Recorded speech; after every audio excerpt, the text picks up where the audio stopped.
today. I think it looks really good, and I'd like to give Rose some recognition for that.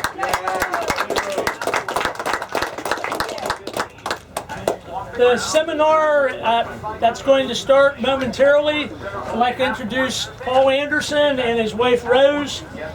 They're relatively new CITROEN owners, and they actually live about 15 or 20 miles from here. Yep, exactly. Pretty close to what used to be the mecca of CITROEN on the East Coast, which was the CITROEN dealership owned by Red Dellinger is only 3 miles from their home. So I'm going to turn it over to Paul and Rose, and I think he'll have a real informative discussion for us about his DS, about their DS. Well, thank you. I appreciate the opportunity to talk to you all about my DS. Unlike a lot of you guys, I don't have a lot of history with CITROEN, so maybe kind of a new perspective on my experience.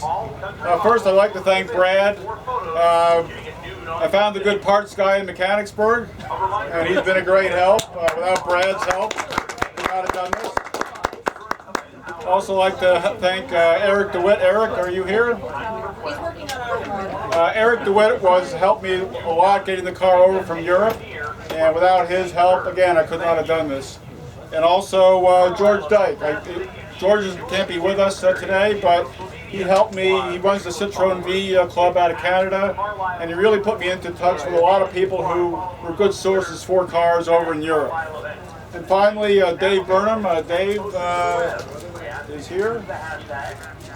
He's here somewhere. I think he's somewhere. Anyway, Dave Burnham, he was also a big help for me, and I'll explain that in a bit and how that worked for me. But more importantly, I'd like to thank all the owners of Citroëns that have owned them for many more years than I have. I've only owned one for about 2 years, but without the loyalty of a lot of the people in this, under the tent here and others, there wouldn't be a support system in place for new owners of cars. So the guys that and ladies that have owned them in the 70s and the 80s and 90s, in later years, that's really how we can still practically own a Citroën DS in the United States. So again, I thank all of you for that as well. I guess I should thank my wife as well, Rose. Rose's job was to put up with me. Okay, so she knew she was in trouble when I asked her how to wire money to the Netherlands. That's what she knew. That was the first I knew about. Did you respond that you thought it was a scam? No, I'm like, what are you doing now? I was just shocked. As Brad often says, there's worse ways to spend your money. I could be going out to bars and God knows where else. So there's worse ways to spend my money. I guess the first question I'd like to address is why someone like me who knew nothing about these cars ended up with one. And I mean, I knew about them as a kid. I had seen them on the road, didn't think anything of them, thought they were kind of ugly, like most kids did. But never really thought about much of it until back in 1989, Rose and I were in the market for property in central Pennsylvania. So I'm driving down Route 382. In the middle of frickin' nowhere, excuse my French, so to speak, middle of nowhere is a Citroën dealer, of all places in Lewisburg, Pennsylvania. I had no idea why it was there. I had no idea the history. The sign was out there. There was, a dozen cars along the road and probably, 100 down in the field probably. And I'm thinking, that's kind of weird. Why would that dealership be there? So I kind of put it out of my mind. And then the next thing that really brought Citroën to my mind was about 4 years ago. I got a little brochure in the mail for an automotive books. I'm kind of a gearhead. I have a couple other antique vehicles, and one of the books that was advertised for sale is one by John Reynolds. It's called The Classic Citroëns, and it covers the traction, it covers the DS, it covers the 2CV, the HY van, and also I believe the CX. And for those of you who don't have that book, it's an excellent book. Actually, let me get out of the car. I have it in the car. Really hard to find. I found one today and I paid the dear price for it. Have you tried Amazon? It's out of print. That's one of the really hard to find. What's happened? Lots of great things going on. Make sure you check your event directory. Lots of great activities. Lots of beautiful cars. Apparently this book is still in print. For those of you who don't have it, it's an absolutely fantastic book. Oh, it's not in print anymore? It's not. He just bought one today. Okay, but if you can find this book and don't have it, you should really get it. It's a fantastic book. Gives really the story. It's really the story of the Michelin years of Citroën from 35 to 75, and just a great overall history. Another book that I picked up later, and I believe this one is out of print. It's called The Original Citroën DS. It's also a very good resource book on all the different models and permutations of the car. Over 20 years, they had many, many different variations on the vehicle. This is a great overview as well. So really, I think this book got me back interested in the vehicles. That was about 4 years ago I picked this up. I bought this. And then about 3 years ago, I think, I stopped here on the show, I think in 2012. And a man in a white Citroën from DS from, I think it was near Buffalo. I don't remember the guy's name, but he was kind enough to let me drive his. And that's all it took. As Rose said, I came back that day from the car show, and all I could do was talk about this crazy car that I found at the car show, and she knew she was in trouble. So that's kind of my how I kind of got interested in them and how I ended up buying one. And for me also, it's the technological appeal. I mean, there's so many advanced features on these cars that are just so revolutionary.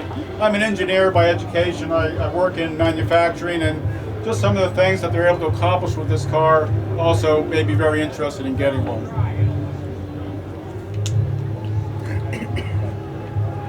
So the next step into my process was really deciding what did I want to get. Like I said, there's many different versions of the car. There's the DS, there's the ID, there's different engine displacements. There's the old 3-main bearing engine, the new 5-main bearing engine.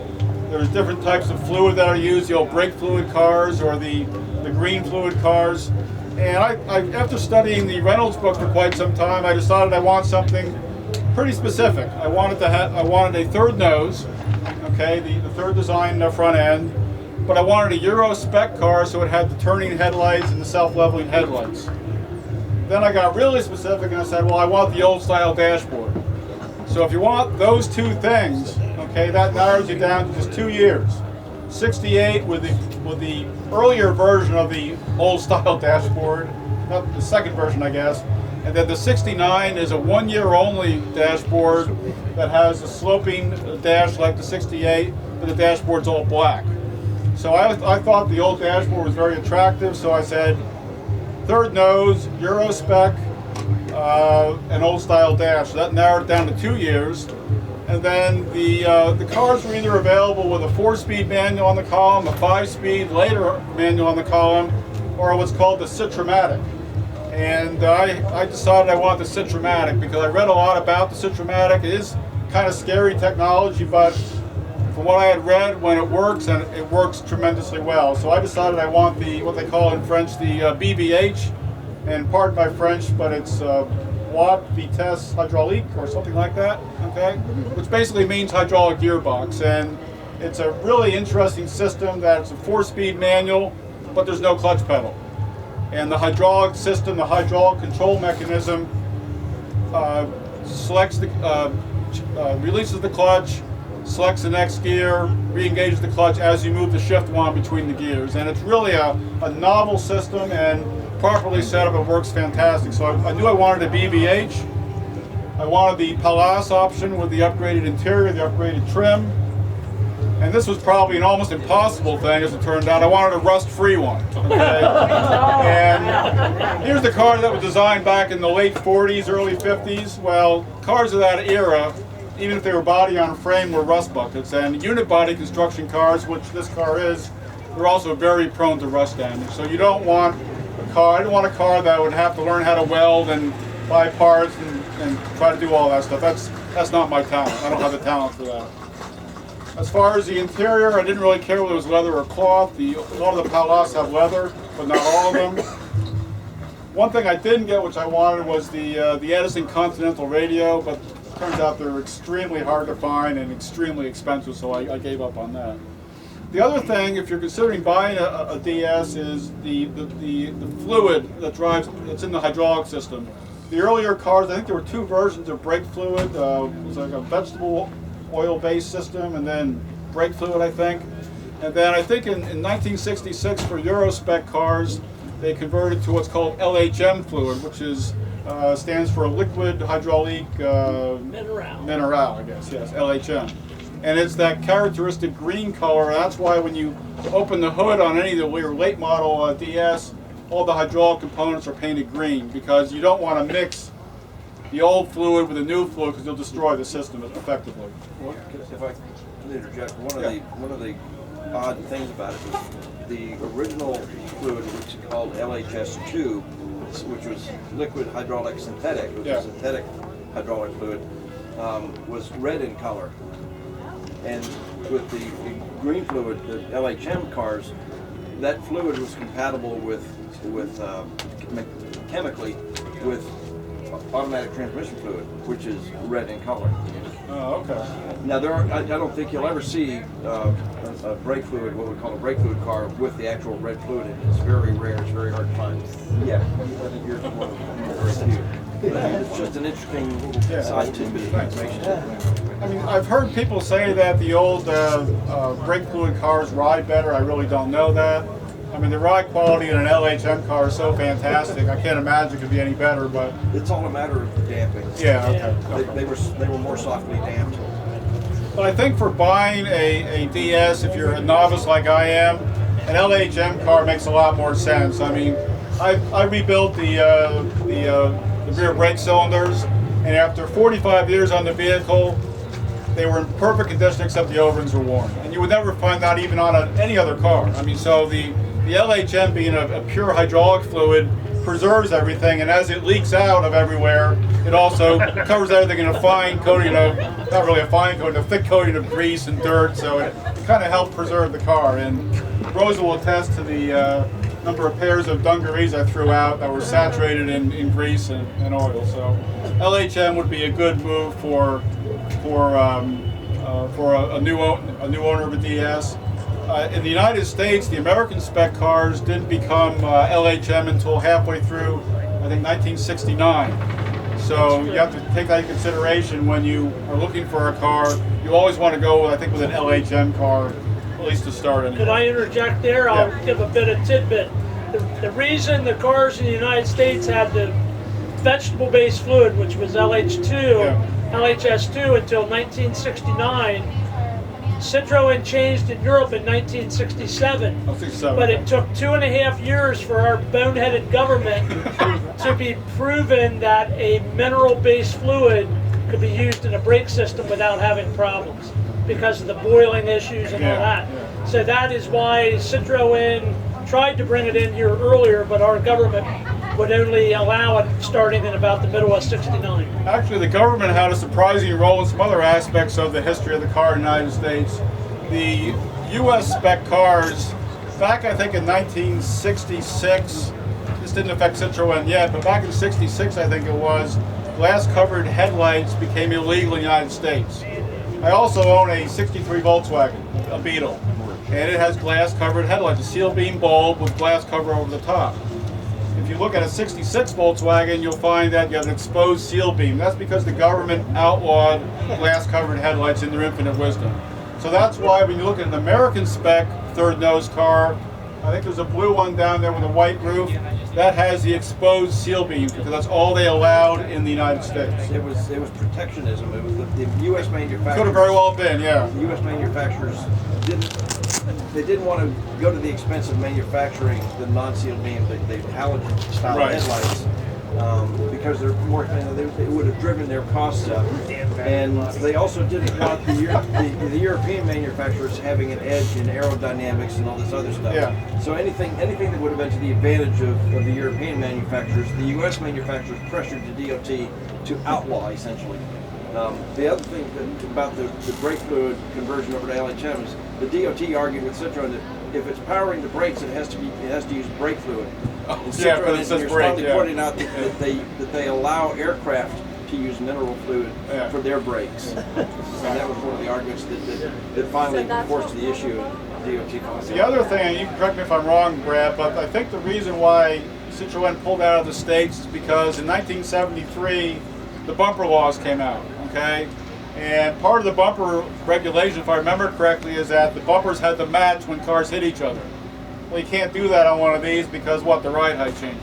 Okay, so that basically killed off It was the brand. the cars. Exactly. Now, if you walk through the show field and you see American spec cars, just about every manufacturer in 1973 went to some kind of a rubber bumper instead of a chrome one because it was an issue of a certain amount of mile per hour impact without damage.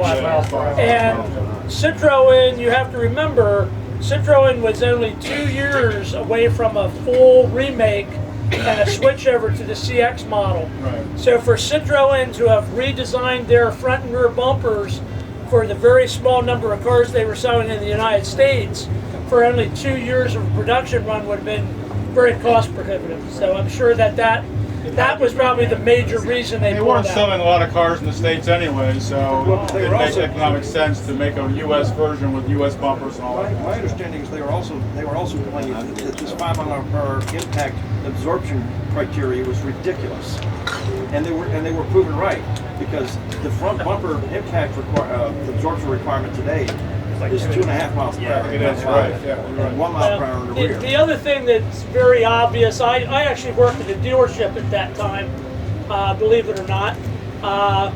The French were not terribly great at marketing to the United States because the French were of the thought process that they made the best car, and if the United States didn't like it, tough crap. And the dealers for years were begging Citroën to put automatic transmissions and all the things that were missing in a luxury car that you could get on a Chevy in the United States. And the French said, we're going to change our things for one country. These were not inexpensive cars. I mean, they were expensive cars, and the vast majority of Americans weren't looking for a expensive, relatively smaller car, at least on the outside, manual transmission, 4-cylinder. They wanted a big V8 and automatic and air conditioning, and that's what they wanted. So it didn't have a lot of appeal in the United States. Yeah, the DS21 Palace sold for about $6,000. That's expensive in that era. Very expensive. It was almost as expensive as a Cadillac Telay. So let me transition now into how did I find that car? What was the process I went through to buy it? And what I found early on in the conversations is that the Citroën community is a very close-knit group. Everybody seems to know everybody else. There's a lot of respect for each other, and because of that, there's a lot of really good, a number of good places you can get a car and be able to buy a car overseas and trust that you're going to get something good. I never actually saw that car until it was delivered to my house. Okay, I bought it sight unseen. Not quite that way, but I never actually saw the car physically. I saw plenty of pictures of it, but I never saw the car until it arrived at my house. What I did is I reached out to, I think it was first Brad and then George Dyke, and I asked them if I wanted to buy a car, you know, first off, what would be a good budget price for a nice one, and also secondly, where would I go? Okay, who could I trust overseas that I could buy a car without actually having to travel to Europe and assess it? And by the way, it wouldn't do me any good to see it anyway because I have no idea what I'm looking at. So, and that's the bottom line. You know, I can read the book and all that, but it only helps so much. So I came up with a list of people that I reached out to. Eric DeWitt was one. Andre Pol in the Netherlands was one. Garage Timmer is one. Rob Timmer over in the Netherlands. And also in England, there's one called French Classics. And they still have a lot of really nice cars for sale. But those are the four that I reached out to. I think there was a fifth one, I can't remember the name. But he actually knew I had already asked somebody else, because everybody knows everybody, so it didn't take long for word to get out. There was some crazy guy in Pennsylvania who wanted a Citroën. Was it a Timmer? A Garage Timmer, Timmer. I can give you an email for him and all that. That's who I actually ended up buying it from. Over the course of maybe 6 months or so, I had different cars, pictures sent to me from by Andre, by Rob at Garage Timmer.